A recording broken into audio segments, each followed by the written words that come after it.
$788 millones. Esa fue la cantidad de dinero que hay involucrado en el caso de Odebrecht. Un escándalo que comenzó por allá de 2014 como algo pequeño y que terminó con varios de los hombres más poderosos de toda Latinoamérica tras las rejas. Aunque obviamente no todos fueron condenados. Hoy te voy a contar sobre el escándalo de corrupción más grande de toda la historia de la región y al final del video te voy a decir cómo es que esto le dio un giro de 180 grados a la política de los dos países más grandes de la región, México y Brasil. Vamos a ver.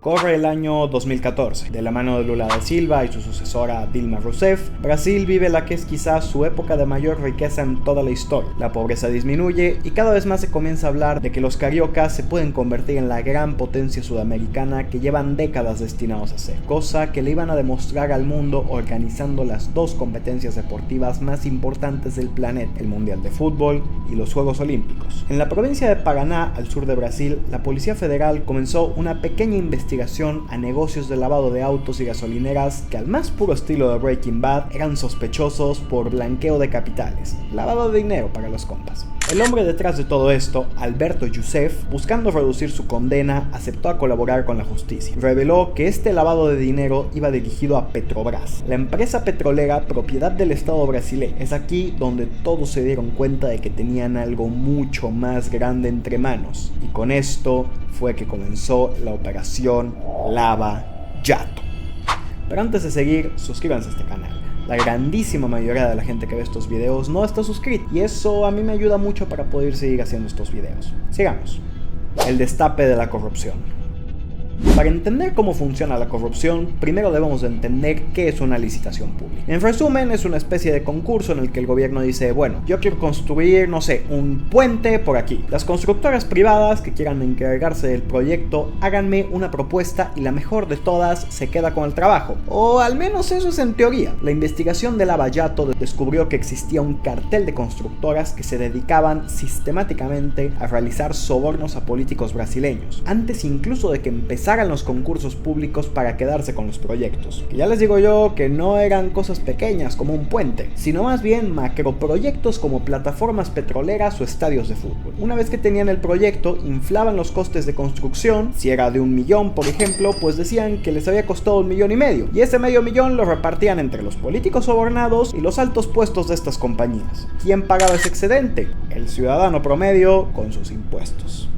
De todas las empresas que se dedicaban a hacer esto, la más grande era Odebrecht, una empresa brasileña enorme que tenía presencia en 25 países de Latinoamérica y África y generaba más de 180,000 puestos de trabajo. Esta empresa, con todo y todo, tenía una buena reputación como una compañía capaz de entregar trabajos de buena calidad sin tantos recursos. Por algo llegaron a ser una de las más grandes de la región, pero cuando todo este entramado se fue descubriendo, se dejó ver que en realidad había una enorme ola de oscuridad tras ellos. El caso de Petrobras no fue algo aislado, más bien todo lo contrario. Odebrecht tenía una oficina de sobornos, y no, les juro que no me estoy inventando esto. Imagínense las cosas que tenía que decir a esta gente cuando les preguntaran qué es lo que hacen en su trabajo. En fin, se descubrió que Odebrecht no solamente sobornaba a la petrolera brasileña, sino que tenía una compleja red de corrupción montada en 12 países de Latinoamérica: México, Argentina, Venezuela, Perú, Colombia, Ecuador, Uruguay y la lista sigue, como fichas de dominó. En 2015 arrestan al director de esta empresa, Marcelo Odebrecht. Y para reducir un poco su condena, este tipo lo confiesa todo. Cientos de millones de dólares en sobornos a varios de los políticos más importantes de la región, y es aquí donde todos empezaron a caer. Juan Manuel Santos, expresidente de Colombia, Ollanta Humala, Pedro Kuczynski, Alejandro Toledo, Alan García, todos ellos expresidentes de Perú, Michel Temer y el mítico presidente brasileño Lula da Silva. Sí, nada más y nada menos que 6 expresidentes latinoamericanos pisaron la cárcel por el caso Odebrecht. Pero esos solo fueron los expresidentes. En México, por ejemplo, Emilio Lozoya, el director de Pemex, terminó preso por recibir 10 millones en sobornos. Y dirán, bueno, aquí se termina la cosa. Los malvados corruptos pagaron sus deudas. Ay. apenas estamos comenzando. La cosa es que se sabe que el mismísimo presidente Enrique Peña Nieto llegó a reunirse con el señor Odebrecht. Y bueno, no hay que ser muy inteligente para saber que en estas juntas se hablaba de negocios, por decirlo de alguna manera. Aparte, hay muchos más presidentes que, aunque nunca fueron encarcelados, se presume que tienen vínculos con todo esto. Kirchner en Argentina, Nicolás Maduro en Venezuela, Álvaro Uribe en Colombia, Dilma Rousseff otra vez en Brasil. Vamos, que lo realmente difícil era encontrar un político que no estuviera metido en todo esto. Pero lo peor del caso es que la corrupción y la impunidad no fueron las únicas cosas sucias en este caso. Agárrate bien, porque a partir de aquí es que empieza lo verdaderamente fuerte. Herramienta política. Les presento a Sergio Moro, un juez federal del estado de Curitiba en Brasil que obtuvo un importante papel en el juicio de Lula da Silva. Y es que, a pesar de que todo el escándalo de Odebrecht habría transcurrido en buena parte del periodo presidencial de Lula, nunca se encontraron pruebas claras de que Lula hubiera participado en todo esto. El expresidente brasileño siempre se declaró inocente y rechazó cualquier tipo de acuerdo que pudiera reducir su pena o hacer que cumpliera prisión domiciliaria. Se sabe que Sergio Moro hizo de todo para llevar a Lula a la cárcel. Le aconsejaba a los fiscales cómo llevar el caso para asegurar la condena, evitó que Lula pudiera dar entrevistas para que así no manipulara la opinión pública, ocultaba y retrasaba todas las pruebas que tenía el equipo de defensa, y al poco tiempo Moro se había convertido en algo así como un rockstar de la ultraderecha brasileña, una derecha que cada vez más crecía en Brasil. La condena de Lula sirvió para darle vida a una ola de antipolítica que terminó con Jair Bolsonaro en el poder, un tipo de raíces militares y conservadoras que se autoproclamaba como el candidato anticorrupción, una especie de combinación entre Trump y Javier Milei básicamente. Y cuando se hizo con el poder en el 2018, para sorpresa de nadie, Sergio Moro consiguió un puesto como ministro de Justicia. El caso de Lava Jato había sido utilizado por la derecha brasileña para tumbar a sus competidores y hacerse con el poder. A pesar de esto, Lula nunca desistió y finalmente en el 2021 su proceso quedó anulado tras demostrarse que Sergio Moro no había actuado con neutralidad. Con esto, Lula volvió a la política y a día de hoy es el presidente de Brasil y ha convertido al país carioca en uno de los más divididos de toda la región.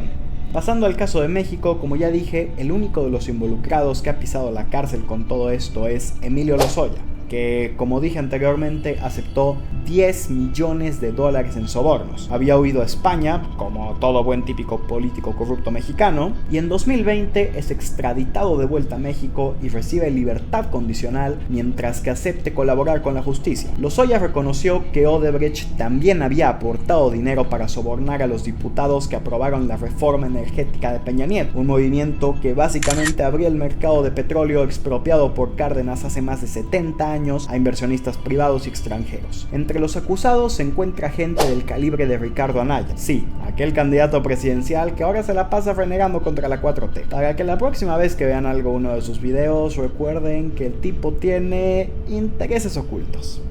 A día de hoy, Emilio Lozoya se encuentra en la cárcel tras aquella ocasión en la que se le vio comer en uno de los restaurantes más lujosos de Ciudad de México y generó mucha controversia, así que bueno, se deshicieron de él. En el caso de México destaca que a pesar de que hay demasiadas pruebas en contra de varios de los hombres más poderosos de ese momento, como Felipe Calderón, Enrique Peña Nieto, Luis Videgaray, etc., no ha habido ni un solo condenado aparte de Lozoya y no se ha podido recuperar un solo peso de lo que se esfumó con la corrupción de Odebrecht, incluso teniendo en cuenta que hubo un cambio de administración muy grande en el que llegó un presidente que aseguró que iba a acabar con la corrupción y juzgar a los expresidentes corruptos. Nada de esto ha pasado.